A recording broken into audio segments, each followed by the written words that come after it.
কিশোরগঞ্জের তারাইল উপজেলার ধলা ইউনিয়নের প্রায় 2 শতাধিক নলকূপ থেকে গরম পানি বের হওয়ায় এলাকায় চাঞ্চল্য সৃষ্টি হয়েছে।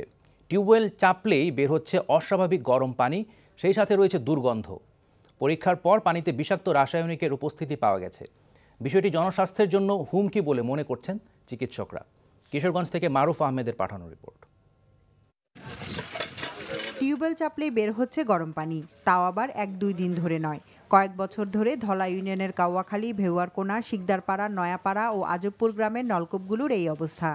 স্বাভাবিক ক্ষেত্রে যেখানে পানির তাপমাত্রা থাকে 24 থেকে 26 ডিগ্রি সেলসিয়াস, সেখানে এসব নলকূপ থেকে বের হচ্ছে 42 ডিগ্রি সেলসিয়াস তাপমাত্রার পানি।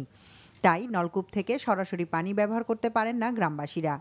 অস্বাভাবিক তাপমাত্রার পাশাপাশি এই পানিতে রয়েছে দুর্গন্ধ আর পিচ্ছিল ভাব। এই টিউবওয়েলের পানি যতই চাপ দেওয়া হয় এতই গরম বাড়ে। ঠান্ডা না হলে এই পানি ব্যবহার করা যায় না, হাতে লাগলে ফুসকা পড়ে যায়। টিউবওয়েলের পানি দিয়ে গোসল ফেলে শরীর জ্বালাপোড়া করে এবং শরীর ফিসলা লাগে, খাইতে গেলে গন্ধ লাগে। আমাদের এখানে টিউবওয়েলের পানি দিয়ে কাজ করলে পরে রূপার জিনিস কালো হয়ে যায়।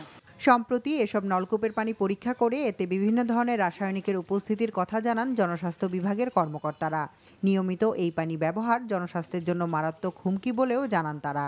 পানি পরীক্ষা করে দেখা গেছে এতে manganese, hydrogen peroxide, methane gas ইত্যাদি আছে।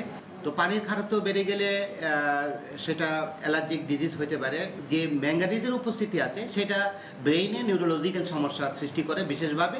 এই টেম্পারেচারটা একটু বেশি আর কি, এইটার উপস্থিতির কারণে এমন হতে পারে যে ওইখানে গ্যাস আছে, আমরা যেটা সাসপেক্ট করতেছি। তা আমরা যেটা পেয়েছি পানিটা হলো ক্ষারীয়।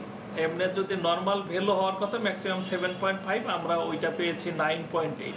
আরও ইনভেস্টিগেশন করলে বোঝা যাবে যে আসলে সমস্যাটা কোথায় আছে।